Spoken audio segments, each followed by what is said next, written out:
Kembali di Kompas Bisnis, saudara, indeks harga saham bergerak dramatis di perdagangan 18 Maret 2025.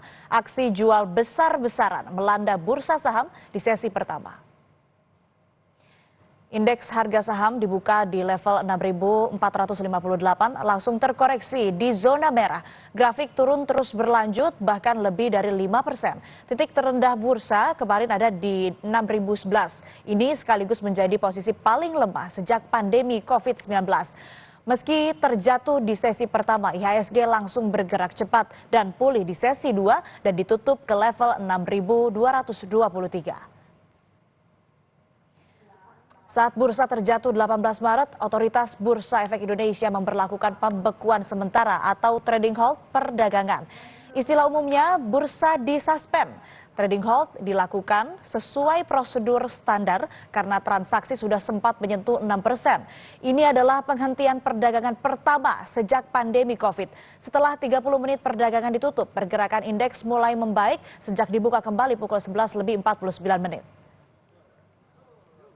Hari ini transaksi sempat menyentuh 6%.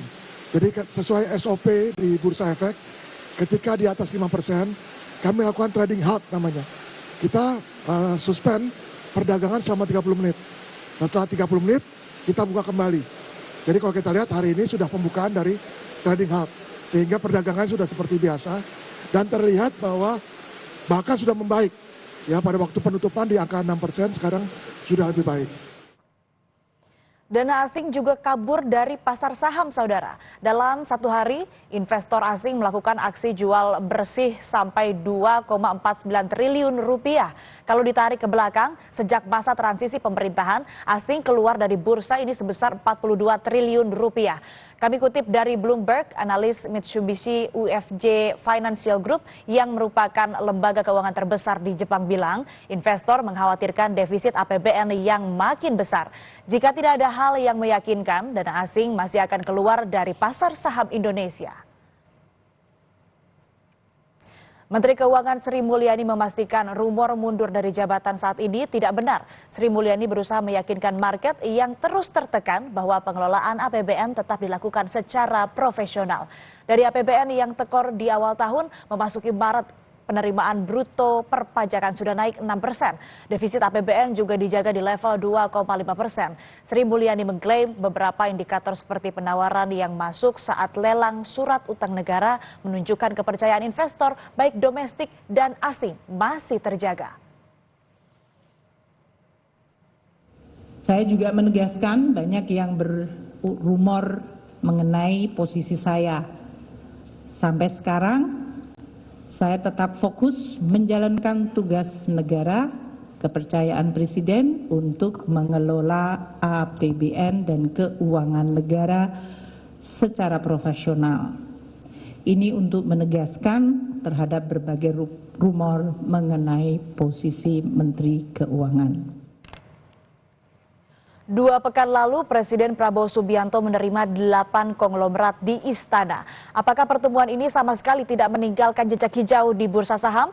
Ada apa antara Presiden Prabowo, konglomerat, dan anjoknya bursa saham Indonesia? Kompas Bisnis tanya ke Alfred Taenggolan, analis dan praktisi saham Praus Capital. Selamat pagi, Pak Alfred, apa kabar? Halo, selamat pagi. Kabar baik, Mbak Asri. Ya, Pak Alfred, kita bahas ke domestik dulu. Ada beberapa pernyataan Presiden ini yang cukup kontroversial tentang bursa. Kemudian konglomerat ini sempat berkumpul di Bursa Efek Indonesia. Berlanjut, Presiden ini mengundang pemilik kapitalisasi besar di market ini ke istana. Jarang sekali nih konglomerat muncul di publik. Tapi kenapa bursa ini tetap anjlok? Ya, kalau kita lihat memang tadi bahwa penurunan yang terjadi kemarin memang cukup signifikan ya, hingga mencapai 5%, sehingga bursa kita juga mengalami penghentian sementara. Kalau kita lihat memang penurunannya memang lebih kepada tadi tren penurunan yang memang sudah terjadi sebelumnya. Cuma memang kita lihat bahwa akumulasi hari kemarin juga cukup dalam. Jadi faktor terbesarnya kita lihat tidak ada perubahan dari beberapa hari yang lalu ya. Kita lihat asing masih masif melakukan aksi jual, terkhusus tadi top empat bank terbesar kita, BCA, Mandiri, BRI, dan juga BNI. Sementara pada kejadian kemarin, kenapa IHSG turun jadi cukup drastis? Karena faktor tadi minat belinya tidak cukup banyak, sehingga tadi ketika ada aksi jual yang besar itu membuat harga turun semakin dalam, sehingga membuat itu koreksi IHSG juga semakin besar. Jadi kalau kita lihat, kalau mencermati tadi kita breakdown dasar kenapa terjadi aksi jual, mungkin masih tetap sama ya, ada isu-isu besar yang menjadi concern dari asing, tidak lepas juga dari faktor global.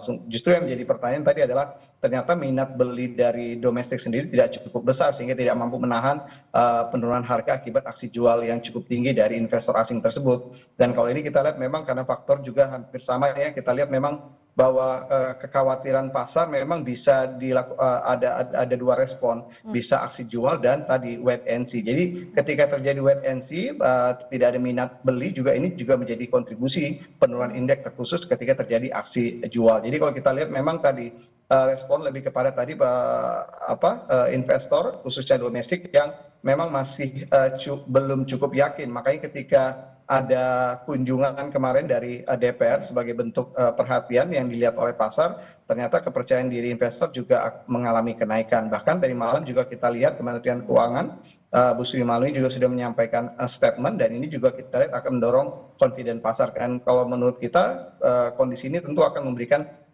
sentimen positif bagi pasar pagi ini. Dan kalau ini memang benar, berarti ini memang menunjukkan bahwa memang kepercayaan domestik yang relatif memang tidak besar, sehingga membuat tadi faktor minat beli juga tidak terlalu cukup besar. Artinya dari domestik ini ada aksi wait and see ataupun juga ini menahan, belum ada yang membeli begitu ya, aksi beli yang membuat kemarin juga sebelumnya di hari-hari sebelumnya di mana investor ini melakukan aksi jual, ini yang membuat tadi IHSG turun. Nah, kalau melihat pergerakan saham ini misal milik Prayogo Pangestu, ada Brand, PTRO, dan kode saham cuan, lalu kalau afiliasi konglomerat Aguan atau Sugianto Kusuma di PIK ini seperti PANI dan CBDK, ini polanya hampir sama. Anjlok dulu lalu pulihnya sangat cepat.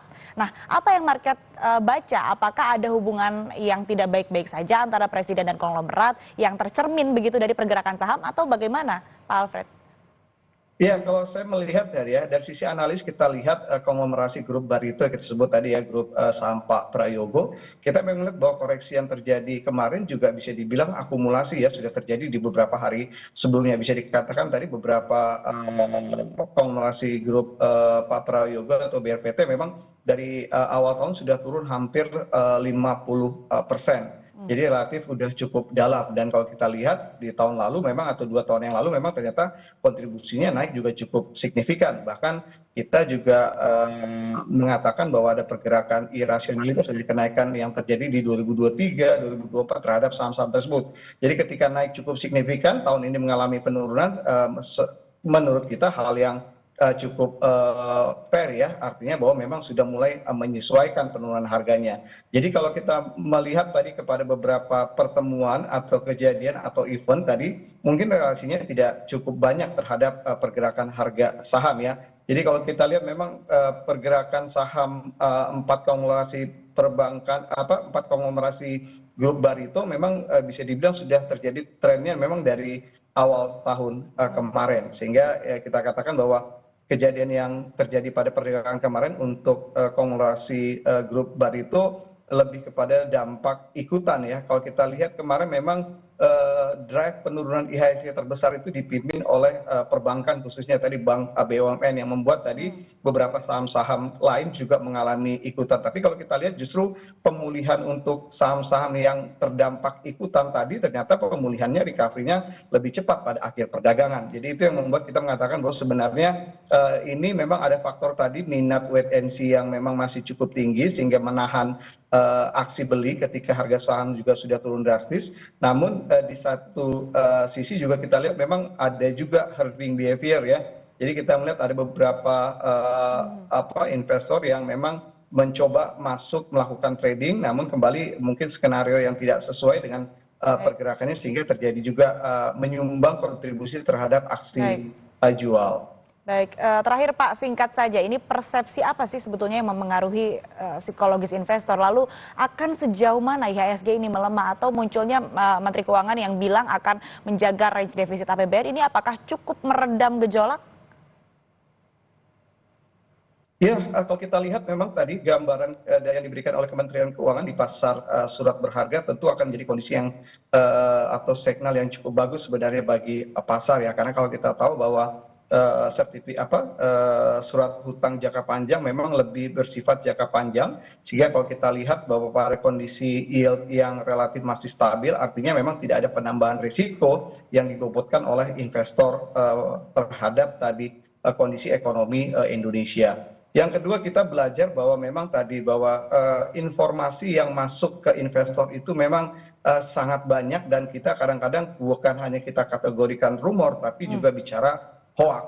Jadi ini tentu tadi perlu perhatian khusus dari regulator terkait dengan tadi bagaimana memberikan informasi yang lebih banyak, yang lebih baik kualitasnya terhadap pasar, sehingga ini juga akan mengurangi volatilitas bursa. Karena kita tahu bahwa dalam 4 tahun terakhir kita tahu bahwa bursa kita, pasar saham kita sedang dibanjiri oleh investor retail, dan konsumsi retail terhadap informasi juga sangat banyak ya, yang tadi tidak hanya bicara masalah fakta tapi juga bicara masalah rumor dan juga bahkan hoax, dan ini yang memang ikut mempengaruhi behavior para investor short term. Jadi mungkin perlu dicermati. Yang ketiga adalah komunikasi pemerintah ya terhadap beberapa isu juga mungkin relatif harus lebih cepat ya, karena kita tahu bicara masalah pasar keuangan, pasar saham itu memang perlu respon yang cukup cepat. Jadi itu mungkin yang bisa kita sampaikan.